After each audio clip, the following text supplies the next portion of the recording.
सभी बच्चों को नमस्कार। आप सभी बच्चों का स्वागत है आपके इस प्यारे से चैनल पर इंग्लिश विद गोपाल वर्मा। मेरे प्यारे दोस्तों, क्या आप मुझे ठीक से सुन पा रहे हैं? क्या हम लाइव हैं? एक बार मैं चेक कर लेता हूं, फिर प्यारी प्यारी बातें हमें समझनी है। Yes, the class is live and it is quite nice to see you again. So ladies and thank you so much sir. तो आप सभी का एक बार फिर से स्वागत है मेरे प्यारे दोस्तों इस प्यारे से चैनल पर और इस सुबह की वेला पर। मेरे प्यारे बच्चों, जैसा आप लोग सभी जानते हैं कि इंग्लिश को समझना एक सब्जेक्ट की तरह अलग बात है और लैंग्वेज की तरह एक अलग बात है। अगर हम इसे एक सब्जेक्ट की तरह समझते हैं तो इसकी कुछ इन्फॉर्मेशन हम पढ़ लेते हैं, वो इन्फॉर्मेशन हमारे लिए काफ़ी है और हम किसी भी एग्जाम को टारगेट रखकर उसे पढ़कर उसे फिर भूलना शुरू कर देते हैं। जैसे अगर मैं बात करूं, मैंने साइंस पढ़ी तो साइंस में बहुत कुछ पढ़ा जब मैं स्कूल में स्टूडेंट था। फिर एक वक्त आया कि मैंने वो परीक्षा पास करी और उसके बाद साइंस का मुझसे कोई लेना देना नहीं रहा। लेकिन इंग्लिश एक लैंग्वेज है और लैंग्वेज होने के नाते इस इंग्लिश की हमें हर दिन, हर पल, हर जगह जरूरत पड़ेगी, चाहे नौकरी लगने से पहले, चाहे नौकरी लगने के बाद। तो ये आपके लिए अपने आप में ही एक बहुत बड़ी ताकत बन सकती है, आप अगर इस इंग्लिश की एक अच्छी अंडरस्टैंडिंग समझ सकें।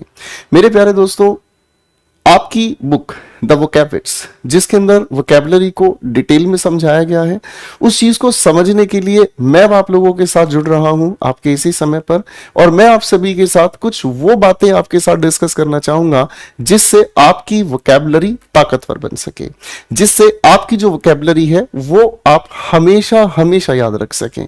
क्योंकि अधिकतर ऐसा होता है कि हम वोकैबुलरीज याद कर लेते हैं। देखो, वोकैबुलरीज में कह रहा हूं, इसका मतलब वोकैबुलरी के अलग अलग एस्पेक्ट। हमारे सामने एक ही शब्द स्पेलिंग टेस्ट में भी पूछा जा सकता है, एक ही शब्द सिनोनिम में भी पूछा जा सकता है, वही शब्द एंटोनिम में भी पूछा जा सकता है और वही शब्द वन वर्ड सब्स्टिट्यूशन में भी पूछा जा सकता है। और अगर हम समझे तो वही शब्द हमें क्लोज टेस्ट में भी पूछा जा सकता है। इसीलिए वोकैबुलरीज मुझे कहना सेंसेबल होगा।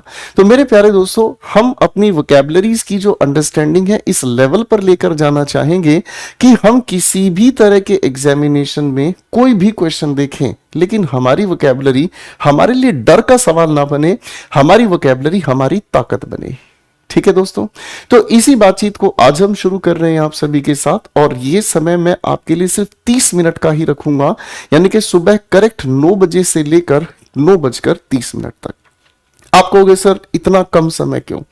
मैं आज आपके साथ पहले कुछ बातें कर लेता हूं, क्योंकि इसके बाद हम बातचीत बिल्कुल नहीं करेंगे, हम सिर्फ और सिर्फ पढ़ाई करेंगे। अपनी 30 मिनट को बिल्कुल प्रोडक्टिव तरीके से लेकर जाएंगे। ये जो 30 मिनट का समय है, इसमें हम सिर्फ फोकस्ड वोकैबुलरी पर ही रहेंगे। उसका खास कारण क्या है? क्योंकि मुझे ऐसा महसूस होता है कि अगर एक दिन के लिए 15 से 20 मिनट तक की वोकैबुलरी अगर हमें करा दी जाए तो हमारे पास पूरा दिन बचता है। उस 15 से 20 मिनट की ही पूरी वीडियो को देख लेना, उस 15 से 20 मिनट में पूरी कहानी को समझना, ये हमारे लिए बहुत आसान होता है और इससे हमारा समय भी बचता है। अगर मैं आपकी 1.5 घंटे की क्लास लूं, 2 घंटे की क्लास लूं और उसमें काम की बातें कम निकलें, तो इससे आपका और मेरा दोनों का समय खराब होता है। तो खैर, सारी बातों को दरकिनार करते हुए चीजों को मुद्दे से लेकर जोड़ते हैं। और मेरे प्यारे बच्चों, आज हम आपके साथ शुरू कर रहे हैं वोकैब विट्स की ये एक खास सीरीज, जिसमें हम वोकैबुलरी के सारे आइटम्स को, इसका मतलब वोकैबुलरीज को लेकर आपके साथ चलेंगे। और आज मैंने आपके साथ वोकैब विट्स का चैप्टर 2 उठाना शुरू किया है, जिसकी खास बात है कि ये हमें समझाता है वोकैबुलरीज को रूट लेवल पर। ठीक है दोस्तों, वोकैबुलरीज को रूट लेवल पर समझना बेहद ज्यादा जरूरी है। ऐसा क्यों? थोड़ा सा ध्यान से समझने की कोशिश करते हैं। देखो बच्चों, वोकैबुलरीज को जब भी हम पढ़ने की कोशिश करते हैं, तो वोकैबुलरीज में यानी कि कोई भी शब्द हमारे सामने जब आता है तो हर एक शब्द के अंदर उसको समझने की एक क्षमता छिपी होती है। हर एक शब्द को समझने की एक क्षमता छिपी होती है। इसका मतलब क्या हुआ? चलिए, मैं आपके सामने एक छोटी सी बात लिखने की कोशिश कर रहा हूं। मैंने आपके सामने एक छोटा सा शब्द लिखा है, जरा इस शब्द को पढ़कर मुझे बताएं इसका अर्थ क्या होता है। ज्यादा दूर नहीं, बड़े आराम से एक एक चीज को हम समझते हुए चलेंगे। फाइन, जरा मुझे इसका अर्थ मुझे बताने की कोशिश करना। तो आप कहोगे सर इसको हम जानते हैं और इसे हम कलाकार कहने की कोशिश करते हैं। अब अगर इसी लिखे हुए शब्द को मैं आपके साथ मिलकर थोड़े थोड़े हिस्सों में बांट दूं तो ये समझना हमारे लिए ज्यादा आसान होगा। इस आर्ट का मतलब क्या हुआ? इस आर्ट का मतलब हो गया कि कोई भी सुंदरता का रूप। मैंने क्या कहा? कोई भी सुंदरता का रूप। अरे हाँ है ना। और जिन शब्दों के साथ हम IST जोड़ने की कोशिश करते हैं तो इसका मतलब समझ में आता है वन हु, या फिर इसी का अर्थ हम जोड़ लेते हैं पर्सन, या फिर इसी का अर्थ हम जोड़ लेते हैं एजेंट।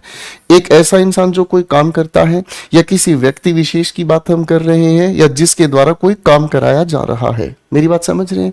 तो आप मेरे दोस्तों बड़े ध्यान से समझने की कोशिश करेंगे तो ये चीज बड़ी आसान हो जाती है। रूट लेवल पर वोकैबुलरीज को समझना बड़ा आसान हो जाता है। चलिए दूसरी तरफ लेकर चलता हूं। देखो बच्चों, जब भी हम वोकैबुलरीज में रूट लेवल पर कहानी को समझते हैं तो मेरे बेटा हमें सबसे इंपॉर्टेंट चीज याद क्या रखनी पड़ती है? दो बातें हमें याद रखनी पड़ती हैं। एक जिसे हम कहते हैं एफिक्सेस और एक जिसे हम कहते हैं रूट। ठीक है ना। रूट को ही कहीं कहीं पर हम लोग स्टेम के नाम से भी जानते हैं, पर मैं आपको वहां नहीं लेकर जाऊंगा क्योंकि वो जानकारी लिंग्विस्टिक्स की है। हमारी लैंग्वेज को हम 3 हिस्सों में बांटकर पढ़ते हैं। हमारी लैंग्वेज को हम 3 हिस्सों में बांटकर पढ़ते हैं, जिसमें एक हो गया हमारा हिस्सा फोनोलॉजी, एक हिस्सा हो गया मोर्फोलॉजी और एक हो गया जिसे हम कहते हैं सिंटेक्स। ठीक है। तो आप लोगों को जो ग्रामर वाला पूरा सेक्शन पढ़ाया जाता है वो पूरा सिंटेक्स है, यानी कि सेंटेंस के स्ट्रक्चर्स कैसे बनते हैं। फोनोलॉजी जिसकी बात हम आपके साथ करते हैं, शब्दों का उच्चारण कैसे हो, कोई भी शब्द बोला कैसे जाता है। ठीक है। और एक आता है मोर्फोलॉजी जिसे हम कहते हैं शब्द विज्ञान, यानी कि एक ऐसा विज्ञान, मैं आपको ठीक कर देता हूं, विज्ञान का मतलब होता है विशिष्ट ज्ञान। विज्ञान का अर्थ होता है विशिष्ट ज्ञान, यानी कि स्पेशल नॉलेज ऑफ समथिंग। ठीक है। तो मोर्फोलॉजी एक ऐसी ब्रांच है जिसके अंदर हम शब्द विज्ञान समझते हैं कि शब्द कैसे बनते हैं और शब्द के अनंत रूप कितने बनाए जा सकते हैं। ये सारी चीज हम सीखने की कोशिश करेंगे। ठीक है। तो मेरे प्यारे दोस्तों, हम रूट और एफिक्सेस के इस खेल से ही सारे के सारे तांडव को समझेंगे। और इस मामले में अगर हम रूट की बात करते हैं तो रूट हम कहते हैं, एक बार मेरे बच्चों मेरे साथ साथ अगर आप कमेंट्स में कंफर्टेबल हैं तो कमेंट्स में लिखने का काम करें। अगर आपके पास अपना पेन पेपर है तो आप वहां लिखें। कमेंट्स की एक्टिविटी हम बिल्कुल आखिर में आपके साथ लेकर चलेंगे। ठीक है ना। कमेंट्स पर आपकी सारी की सारी जो बातें हैं दोस्तों, ठीक है, उन सारी की सारी बातों को हम आखिर में लेकर चलेंगे। ठीक है। आ जाओ। देखो जी, हम रूट के थोड़े से मीनिंग को समझ लेते हैं। तो हम इसे कहते हैं बेसिक फॉर्म। हम इसे क्या कहते हैं बेटा? बेसिक फॉर्म या बेसिक यूनिट ऑफ वर्ड। ठीक है ना।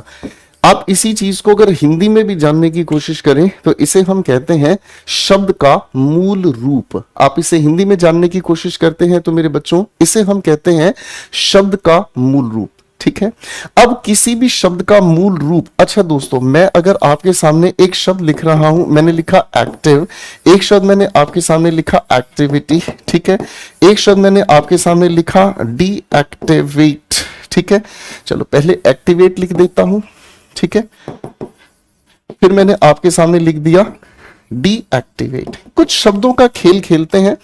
आज की ये क्लास आपके लिए बहुत ज्यादा जरूरी है चीजों को आसान बनाने के लिए, और मेरी क्लास में आप हर चीज को बहुत सरल तरीके से समझेंगे। इसीलिए इस पूरी सीरीज का कहा है मैंने एक प्यारा सा नाम कि ये आपकी अपनी क्लास है। आप अपनी स्पीड से ही इस चीज को समझ सकते हैं। आप अपने लेवल ऑफ ईज के अकॉर्डिंग चीजों को ग्रैस्प कर सकते हैं। इधर आओ, एक प्यारी सी बात समझाता हूं, ध्यान से समझना। आप कहोगे सर ये जितने भी सारे के सारे शब्द हैं ना, ये सारे के सारे शब्द इसी से निकल कर आए हैं। बोलो हाँ। ठीक है। जब आप इन सभी के सभी शब्दों को देखने की कोशिश करते हो तो ये इसी से निकल कर आए हैं। तो ये हमारे सामने क्या हो गया है? आप कहोगे सर ये हमारे सामने शब्द का मूल रूप है ना। अब इसी शब्द के साथ हमें कुछ कुछ जुड़ता हुआ नजर आ रहा है। अरे हाँ है ना। आप कहोगे सर इसी के साथ हमें कुछ ना कुछ जुड़ता हुआ ये जो नजर आ रहा है, ये जुड़ने वाली जो कलाकारी है, इसी चीज को हम एफिक्सेस कहते हैं। ठीक है ना। देखो बच्चों, एफिक्सेस की अगर हम बात करते हैं थोड़ा सा मैं इसकी जानकारी भी आपको दे देता हूं, थोड़ी सी जानकारी दूंगा, ज्यादा नहीं, ठीक है। मेरे बच्चों को थोड़ा थोड़ा करके सारी चीज मैं सिखा दूंगा। जैसे छोटे बच्चे को नहीं कहा जाता, जैसे एक मम्मी छोटे बच्चे को खाना खिलाती है, बेटा थोड़ा सा खा ले, अब थोड़े के चक्कर में उस बच्चे को पता ही नहीं चलता कितना ज्यादा खिला दिया जाता है, ठीक उसी तरह से थोड़ा थोड़ा समझाऊंगा। मेरे दोस्तों, जब एफिक्सेस की हम बात करते हैं तो एफिक्सेस बेसिकली अपने आप में 4 हिस्सों में बंटते हैं। आप कहोगे सर आप अपनी क्लास में तो 3 ही हिस्सों में बांटते हो इसे, मैं बताऊंगा कैसे होगा। पहले 3 हिस्से समझाऊंगा, फिर चौथा हिस्सा समझाऊंगा, लेकिन थोड़ा थोड़ा करके खिलाऊंगा ताकि पेट दर्द ना हो। एफिक्सेस के पहले हिस्से की अगर हम बात करते हैं तो मेरे बच्चे इसे हम कहते हैं प्रीफिक्स। अब आप इसे ध्यान से समझोगे तो प्रीफिक्स शब्द भी 2 हिस्सों से बना है, ठीक है ना। प्रीफिक्स भी 2 हिस्सों से बना है। आप कहोगे सर फिक्स अपने आप में क्या हो गया, आप कहोगे गुरुजी रूट हो गया। और प्री का मतलब अगर हम अर्थ समझने का काम करें तो इसका अर्थ होता है हिंदी में बिफोर, और इसे इंग्लिश में इसका अर्थ होता है बिफोर, और हिंदी में इसे कहते हैं हम पूर्व, यानी कि जो किसी चीज के पहले आए, ठीक है। इसी चीज को आप हिंदी में कहते हैं क्या भाई, आप इसी चीज को हिंदी में कहते हैं क्या कहते हैं, हिंदी में इसे कहते हैं उपसर्ग, ठीक है, फाइन। अब अगर हम इसी के ठीक ऑपोजिट जाते हैं तो इसी चीज को हम कहते हैं क्या, सफिक्स, है ना। अब सफिक्स में ये सफिक्स बना कैसे है, आप कहोगे एसयू के साथ हम लोग जोड़ने की कोशिश करते हैं क्या चीज, फिक्स, ठीक है भाई। अच्छा, एसयू का अपना कोई अर्थ नहीं है, ठीक है ना, एसयू का अपना कोई अर्थ नहीं है, ये अपने आप में एक बेस है, ठीक है ना। ये भी एक स्टेम का ही हिस्सा है जिसे हम बेस कहते हैं, छोड़ दो उस चीज को। इसे हम हिंदी में अगर समझने की कोशिश करें तो हिंदी में इसे हम कहते हैं प्रत्यय, ठीक है भाई, फाइन। इसे हिंदी में हम कहते हैं प्रत्यय। देखो मैं ठीक लिख रहा हूं ना, मुझे बताते चलेंगे, फाइन। तो ये हमारे किसी भी शब्द के अंत में लगता है, ठीक है ना। इसी के बीच की अगर हम बात करते हैं तो बीच का एक हिस्सा है जिसे हम कहते हैं इनफिक्स, ठीक है ना, इसे हम कहते हैं इनफिक्स। इनफिक्स का मतलब क्या हुआ, जब किसी शब्द के साथ हम प्रीफिक्स जोड़ें या किसी शब्द के साथ हम इनफिक्स सफिक्स जोड़ें तो हमारी स्पेलिंग के अंदर कुछ खूबसूरत से चेंजेस होते हैं। तो जो हमारी स्पेलिंग के अंदर चेंजेस होते हैं, ठीक है ना, आप क्या कहोगे इसे, changes in the spelling, changes in the spelling. तो स्पेलिंग के अंदर जो भी आप चेंजेस नोटिस करते हैं उसे हम इनफिक्स कहते हैं, क्या कहते हैं, उसे हम इनफिक्स कहते हैं। अब इन सभी के बाहर एक और शिकारी बैठा है जिसे हम कहते हैं सरकमफिक्स, क्या कहते हैं, जिसे हम कहते हैं सरकमफिक्स। अब ये क्या बला है, इसके बारे में बात करेंगे हम कुछ समय के बाद, ठीक है। तो एफिक्सेस अपने आप में 4 हिस्सों में बट गए, ठीक है ना। हमारा जो सबसे ज्यादा रोल होगा वो इन 3 खूबसूरत बातों का रोल होगा जिन्हें हमें समझना है, एक प्रीफिक्स, एक सफिक्स, और इनमें से अगर कुछ ना मिले तो छेड़खानी मिलती है किसके साथ, आपको इनफिक्स के साथ, ठीक है। वापस आते हैं इसी बात पर, ठीक है। मेरे सामने कुछ शब्द लिखे हैं दोस्तों, आप जरा थोड़ी सी मेहनत करके दिखाएंगे। मैंने आप सभी बच्चों को रूट तो बता दिया है कि इस लिखी हुई बातचीत में जो शब्द का मूल रूप है वो क्या है। आप कहोगे सर जो शब्द का मूल रूप है वो हमें पहचान में आ गया है, ठीक है ना, फाइन, ओके। अब धीरे धीरे सारी चीजों को बड़ा आसान बनाते हुए हम चलेंगे, ठीक है ना। आपकी ये क्लास 9 बजे मैं शुरू किया करूंगा, आधा घंटे के लिए मैं आपको परेशान करने आऊंगा, ठीक है दोस्तों। और इस आधा घंटे में मैं आपको बहुत कुछ सिखाने की कोशिश करूंगा, ठीक है। और आपके कमेंट्स का स्वागत करूंगा बिल्कुल जब हम अपनी क्लास को खत्म करेंगे, ठीक है। मेरी बात का कोई बुरा नहीं मानेगा, थोड़ा थोड़ा करके हर रोज पढ़ते रहेंगे, बहुत कुछ सीखेंगे, ठीक है। आ जाओ वापस। आप कहोगे सर देखो पहले लिखे हुए शब्द को अगर हम ध्यान से समझते हैं तो पहले लिखे हुए शब्द में हमें समझ में आया कि सर एक्ट के साथ हमने क्या चीज को जोड़ दिया है, आप कहोगे IVE, अरे हाँ है ना। लेकिन एक बात हमारी रह गई मेरे दोस्तों, वो बात पता है क्या रह गई, आप कहोगे सर हमें इसका ही अर्थ नहीं पता तो इतनी दूर क्यों जाएंगे। मैं कहूंगा बिल्कुल मैं ही आपको बताऊंगा। एक्ट जब रूट की बात करता है तो एक्ट का मतलब होता है टू डू, क्या होता है बताओ जरा मुझे, एक्ट का मतलब होता है टू डू, अरे हाँ है ना, ठीक है, फाइन। अब देखो इन छोटे छोटे लिखे हुए शब्दों से हम कितनी कुछ चीजें सीखेंगे आपके साथ मिलकर। सबसे पहले इन सभी के साथ हम लोग ये जो जुड़े हुए सफिक्स की बात करते हैं, तो ये हमें ये भी जानना है दोस्तों कि ये पार्ट्स ऑफ स्पीच के अनुसार क्या बनता है। आप किसी भी शब्द के साथ आईवीई को जोड़ोगे तो इसका मतलब होता है रिलेटिंग टू, ठीक है ना। क्या कहोगे? रिलेटिंग टू, या फिर आप इसी चीज को बिलोंगिंग टू भी कह सकते हैं। क्या कह सकते हैं? बिलोंगिंग टू, ठीक है ना। आप ऐसा भी कह सकते हैं ऑफ द नेचर, ठीक है ना। यानी कि जब आप किसी का स्वभाव बताते हैं, जब आप किसी की प्रकृति बताते हैं, या फिर जब आप किसी के नियम के या व्यवहार की बात करते हैं, ठीक है ना। जब भी आप इसे किसी शब्द के साथ जोड़ते हैं तो ये सिर्फ अपने आप में क्या बनाता है? एडजेक्टिव। क्या बनाता है? एडजेक्टिव। अब इसका मतलब हम ऐसे इंसान की बात कर रहे हैं जिसका नेचर किसी भी काम करने के लिए हमेशा तैयार रहता है। उस इंसान को आप क्या कहते हैं? एक्टिव कहते हैं। क्या कहते हैं? एक्टिव कहते हैं। याद रह जाएगा, है ना? कोई दिक्कत तो नहीं। चलो अब आप कहोगे गुरुजी इस लिखे हुए एक्टिव से ही अगर हम ध्यान से समझें, हमने इसी के साथ इटी जोड़ा है। क्या जोड़ा है बेटा? इटी। आप किसी भी शब्द के साथ देखो, मैं आज आप लोगों को पहले बेसिक्स समझा रहा हूं। आज मैं आप लोगों को पहले बेसिक्स समझा रहा हूं कि ये सारी बातें बनती कैसे हैं। मेरी बात समझ रहे हैं? जब आप ये समझ लोगे सारी बातें बनती कैसे हैं, फिर हम आपके साथ मिलकर, मेरे प्यारे बच्चों इधर आओ, हम ये वाला चैप्टर शुरू करेंगे जो वोकैब विट्स में रूट का पहला चैप्टर है, ठीक है ना। इसको हम शुरू करेंगे, अभी नहीं, पहले मेरी बेसिक्स बातों को समझ लो। जब हम इस एक्ट के साथ जोड़ने की कोशिश कर रहे हैं मेरे बच्चों, जब हम इसके साथ जोड़ने की कोशिश कर रहे हैं इटी को, तो आप एक बात याद रखिएगा दोस्तों कि जब इटी हम किसी शब्द के साथ जोड़ते हैं तो वो सिर्फ और सिर्फ अपने आप में क्या बनाने की कोशिश करता है? बोलो। आप कहोगे सर वो बताने की कोशिश करता है हमें नाउन के बारे में। किसके बारे में बता रहा है? नाउन के बारे में, ठीक है ना। अब ध्यान से समझना, जब भी ये नाउन बताने की कोशिश करता है तो ये बताता है उस चीज की अवस्था। अवस्था को अंग्रेजी में हम कहेंगे स्टेट। क्या कहेंगे? स्टेट। स्टेट के दो मतलब होते हैं, एक हो गया राज्य, है ना। चलो आप कौन कौन से राज्य से हैं वो आप मुझे बता सकते हैं। और एक स्टेट का मतलब होता है अवस्था। जैसे मेरी अवस्था क्या है? मैं एक टीचर हूं, ठीक है, मैं खुश हूं, है ना, मैं आप सभी के साथ बैठा हूं। ये क्या है? एक तरह की मेरी अवस्था है। अरे हाँ है ना, ठीक है, बात समझ गए? ठीक है, अब वापस आ जाओ बेटा। अब ये हो गया एक्टिविटी, यानी कि किसी भी अवस्था की बात जिसमें हम किसी काम को जस्टिफाई करते हैं, हाँ है ना। मैंने आपको एक एक्टिविटी दी, कौन सी एक्टिविटी? जिसमें आपने अपने स्टेट का नाम लिखा, ठीक है, मजाक में पढ़ाई हो गई। अब मेरे बच्चों ये जो एक्टिवेट शब्द बना है इसको भी थोड़ा खोज लेते हैं, ठीक है ना। जब हम एक्टिवेट की बात करते हैं तो एक्ट के साथ हमने पहले इव जोड़ दिया और उसके बाद हमने इसके साथ जोड़ दिया एट। अब मेरे बेटे जब हम एट किसी शब्द के साथ जोड़ते हैं तो एट का मतलब ये अपने आप में हमेशा क्या बनाता है? आप कहोगे गुरुजी ये वर्ब बनाता है। क्या बनाता है बेटा? आप कहोगे गुरुजी ये वर्ब बनाता है। अब वर्ब की तरह से इसका मतलब क्या निकल कर आता है? जो किसी चीज को मेक करे या कॉज करे। क्या कहोगे? जो किसी चीज को मेक करे या फिर क्या करे? कॉज करे, ठीक है ना। बात समझ रहे हैं? आप कहोगे सर हमें अभी इतना नहीं आता, हम छोटे हैं, हमें इतना सारा मत समझाओ, हम इतने सारी चीजों को नहीं जानते। मैं भी आपको कह रहा हूं कि आप अभी इतना ज्यादा मत समझो। मैं आज आपके साथ मिलकर रूट से किसी शब्द को तोड़ना सिखा रहा हूं, ठीक है ना। अभी मैं आपको कुछ नया नहीं सिखा रहा हूं। ये सारी चीजें जैसे जैसे आप मेरे साथ लिखते चले जाओगे अपनी बुक पर या अपने किसी भी पेन पेपर के साथ, आपको सारी चीजें धीरे धीरे याद होती चली जाएंगी, ठीक है, बिल्कुल धीरे धीरे, कोई जल्दबाजी नहीं है।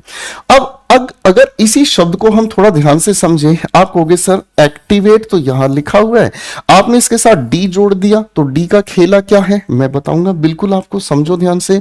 डी किसी भी शब्द के साथ जुड़ता है उसका अर्थ नेगेटिव हो जाता है, ठीक है ना। और डी का मतलब होता है जब हम क्या कर देते हैं, आप कहोगे सर अवे, यानी कि दूर कर देते हैं, है ना। यानी कि एक्टिवेट करने से क्या कर दिया? डी एक्टिवेट कर दिया। अरे हाँ है ना, मेरी बात समझ में आ गई? ठीक है, अब देखो धीरे धीरे ये चीज समझ में आनी शुरू हो गई। क्या आपके दिमाग में एक इंप्रेशन बन गया कि शब्द कोई भी लिखा है पहले उसे प्रीफिक्स, सफिक्स और रूट में तोड़ दो, ठीक है।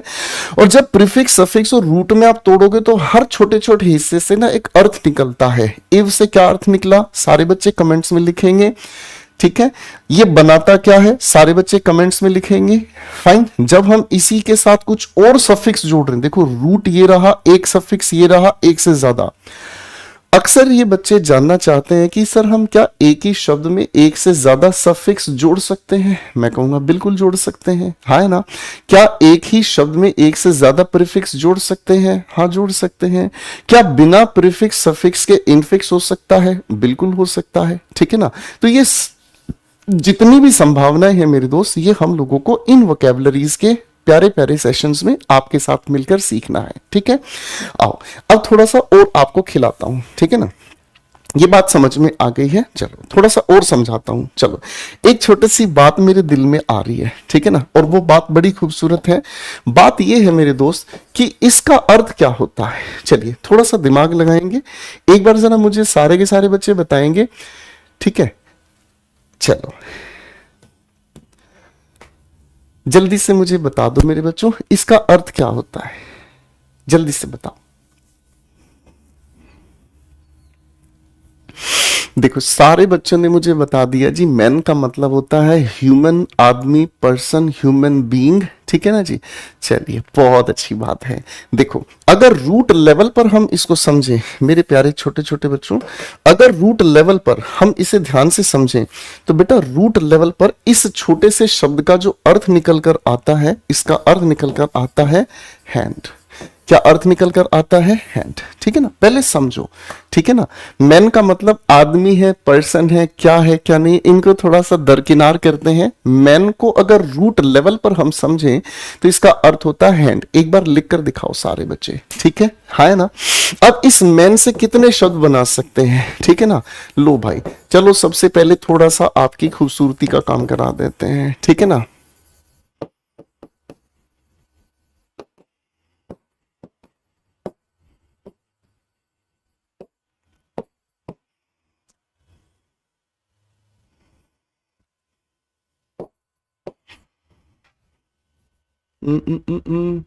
कुछ और भी शब्द मैं आपके लिए बना देता हूं, ठीक है ना। चलिए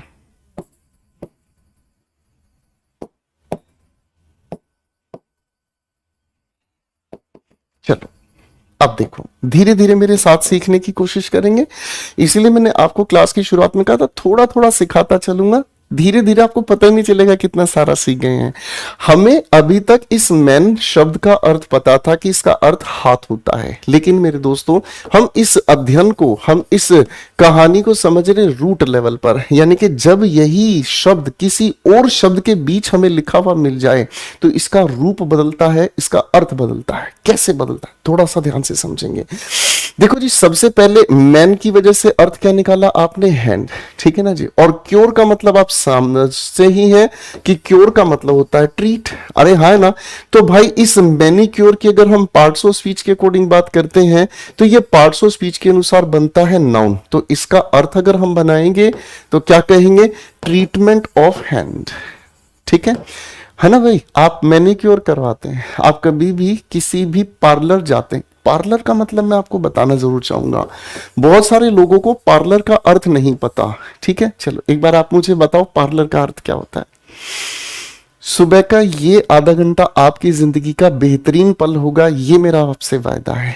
इस प्यारे से पल में मैं आपको बहुत कुछ सिखाने की कोशिश करूंगा, ये मेरा आपसे वायदा है। बस आप मेरी बातों को बहुत ध्यान से सुनने की कोशिश करें, समझने की कोशिश करें, लिखने की कोशिश करें, आपको बहुत फायदा मिलेगा। पार्लर का मतलब होता है रूम। पार्लर का मतलब क्या बताया मैंने? रूम। तो भाई आप लोग जहां जाते हो, आप ब्यूटी पार्लर जाते हो तो एक ऐसा रूम जहां आपकी डेंटिंग पेंटिंग होती है, जहां आपको खूबसूरत बनाया जाता है। समझ आ गया? ठीक है। तो पार्लर का मतलब अब देखो कितने सारे लोग गलत बोलते हैं, है ना। लेकिन गलत बोलना ये हमारा अधिकार है, हम कुछ भी बोल सकते हैं, लेकिन सही सीखना हमारा अधिकार नहीं, हमारा फर्ज है। ठीक है। ये आपकी बेहतरीन बातें होंगी जो आप ध्यान से सुनोगे, समझ आए। पार्लर का मतलब रूम है, ठीक है ना। आप किसी भी इंसान को ये कह सकते हैं please come in my parlour, तो इसका मतलब ये नहीं कि आप उसे कहां बुला रहे, आप अपने रूम में बुला रहे हो। ठीक है, वापस आ जाओ। तो बेटा ट्रीटमेंट ऑफ हैंड मैनिक्योर कहलाता है ना। अब आती है दूसरी बात, मैनिपुलेट। मैनिपुलेट की अगर हम बात करते हैं दोस्तों, ओ मेरे दोस्तों, अगर हम मैनिपुलेट की बात करते हैं तो मैनिपुलेट क्या जस्टिफाई करता है? आप कहोगे सर मैनिपुलेट का मतलब होता है जब हम किसी चीज को ऑपरेट करते हैं। एट का मतलब अभी अभी मैंने बताया था क्या चीज, कॉज या फिर मेक। ठीक है, अब किसी चीज को हाथ से बनाने का काम करना हो गया तो मैनिपुलेट हो गया। ठीक है ना, तो इसका मतलब होता है मैनिपुलेट टू हैंडल। ठीक है ना जी, मैनिपुलेट का मतलब होता है टू हैंडल या टू ऑपरेट, दो अर्थ इसके निकल कर आ गए। ठीक है भाई, हाँ है ना। अच्छा एक सवाल मैं आपसे पूछ रहा हूं, आप उसका आंसर कमेंट्स में जरूर करना।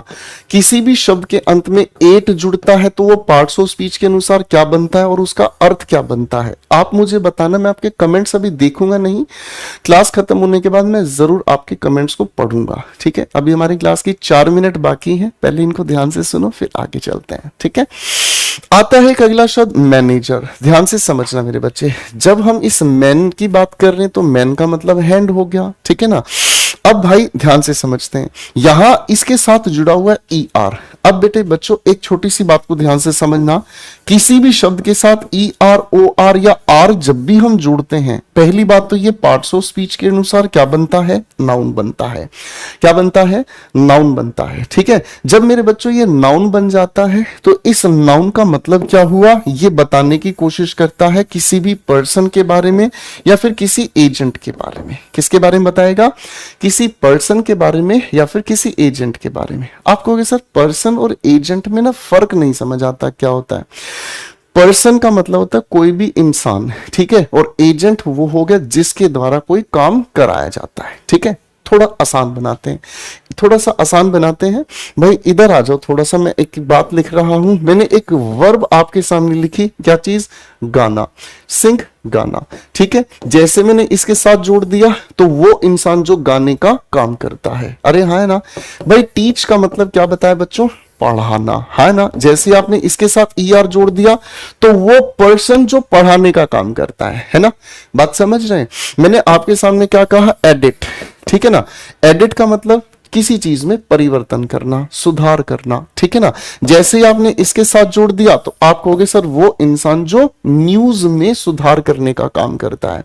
अरे हाँ है ना, अरे फिर से आ गया हमारे सामने। ठीक है, एक बार मुझे बताओगे जरा एक्ट का रूट मीनिंग, मैंने अभी अभी आपको क्या बताया था, बताने की कोशिश करो, जल्दी बताने की कोशिश करो, जल्दी बताओ।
आओ मेरे बच्चों, नहीं अभी थोड़ा सा ही।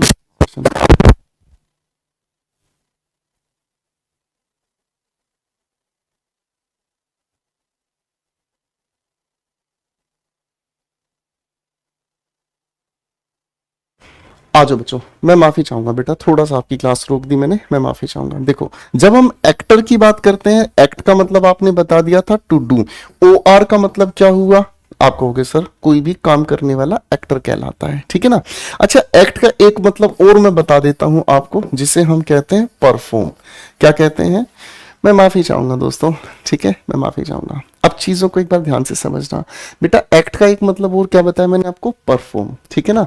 तो जब हमने ओ आर इसके साथ जोड़ा तो इसी वजह से ये क्या बन जाता है, परफॉर्मर, यानी कि जो परफॉर्म करता है, ठीक है बच्चे। आज आगे समझते हैं, वापस आते हैं, ठीक है ना। ये वाली पीडीएफ में डिस्कस करनी शुरू करूंगा आप लोगों के साथ, ठीक है ना। आज मैं आपकी बेसिक क्लास ले रहा हूं, पहले मैं आपको ये समझा देता हूं शब्द बने कैसे हैं। अब मैन के साथ हमने जोड़ दिया है क्या चीज, एल, है ना। जब मैनुअल की हम बात करते हैं तो मैनुअल हमारे सामने क्या हो गया, हैंडबुक हो गया है। अब इधर लिखा है हमारे सामने मैनेजर। जब मैनेजर की हम बात करते हैं तो जो मैनेज करता है, अरे हाँ है ना, ये कौन हो गया भाई, आप कहोगे सर ये वो इंसान हो गया जो मैनेज करता है। इसका मतलब अ पर्सन हु हैंडल्स, है ना। एक ऐसा इंसान जो क्या करता है, किसी चीज को हैंडल करता है, ऑपरेट करता है, किसी चीज को संभालता है। बात समझ गए, ठीक है। आगे आते हैं, हमारे सामने लिखता है मैन्युफैक्चर। देखो मैन्युफैक्चर शब्द बना कैसे, ये कहानी लंबी चौड़ी है, इसे मैं डिटेल में आपके साथ दूसरे तरीके से समझाऊंगा, ठीक है ना। क्योंकि इस मैन के साथ हम लोगों ने यहां पर जोड़ा है फैक्ट और इसके साथ जोड़ दिया है URE। तो ये पूरा का पूरा जो शब्द है दोस्तों, ये बना कैसे ना, इसकी कहानी को हम आगे लेके चलेंगे आप सभी के साथ अगली क्लास में, ठीक है। मैं आपके साथ फिर अगली क्लास में जुड़ूंगा मेरे दोस्तों, ठीक है ना। हमारी ये क्लासेस का सेशन हम मंडे से फ्राइडे तक ही रखेंगे, ठीक है। और मंडे से फ्राइडे तक मैं आप सभी के साथ कोशिश करूंगा, जब भी मेरी आपके साथ मंडे टू फ्राइडे क्लास हो, मैं आपके पूरे दिन को बेहतरीन बना सकूं, आपके चेहरे पर मुस्कान रहे, आपके दिल में एक पॉजिटिव एनर्जी आए, आप बहुत अच्छे से चीजों को समझें। आज मैंने आपके साथ मिलकर रूट लेवल की कुछ बातें समझनी शुरू की हैं और इसी सेशन को हम अगली क्लास में कंटिन्यू करेंगे दोस्तों, ठीक है। आपके लिए सेशन बहुत फायदेमंद रहेगा, ये मेरी पूरी कोशिश रहेगी, ठीक है। और हम अपने इस पूरे सेशन में मैक्सिमम लर्निंग यानी कि मैक्सिमम चीजों को सीख सकेंगे। तो मेरे दोस्तों, आज आपने जो भी मेरे साथ मिलकर थोड़ा सा भी पढ़ा है, प्लीज आप उसे एक जगह लिख जरूर लीजिएगा, ताकि अगली क्लास में जब मैं आपके साथ बात करूं तो आपके लिए ये चीजें आसान रहें, ठीक है, आप ये चीजें समझ सकें, ठीक है ना। और अगली क्लास से हम इस कहानी को आपके साथ मिलकर शुरू करने वाले हैं कुछ ऐसी बातों के साथ, ठीक है दोस्तों। तो थैंक यू सो मच दोस्तों, आज के लिए इतना ही, फिर मिलते हैं आपसे अगली क्लास में मंडे को। God bless you, take care.